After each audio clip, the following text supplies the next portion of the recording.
आलेलो आहे निगवी खालसा तालुका करवीर या गावात हनुमान मंदिरजवळ. तुम्ही बघू शकता हे हनुमान मंदिर 1971 साली बनवलेलं आहे आणि हे मोठ्याच्या मोठं तुळशी वृंदावन तुम्ही बघू शकता. आज हनुमानाची मूर्ती आहे, त्यांचं दर्शन तुम्हाला घडवतो.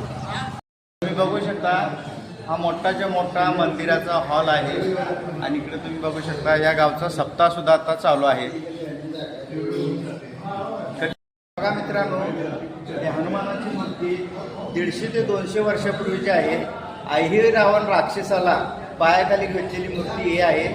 फार इथं मातीच्या रूपामध्ये मंदिर होतं. आता 1971 साली या मंदिराचं गावकऱ्यांनी मिळून त्याची पुनर्रचना तयार केलेली आहे. अतिशय छान अशी सुबक मूर्ती आहे आणि इथं मनाला एक प्रसन्नता लाभते. नक्की या मंदिराला तुम्ही भेट द्या, तुम्हाला आशीर्वाद हनुमानचा प्राप्त झाल्याशिवाय राहणार नाही. तर हा व्हिडिओ तुम्हाला आवडला असेल तर नक्की मला लाईक करा, फॉलो करा आणि शेअर करायला विसरू नका. धन्यवाद.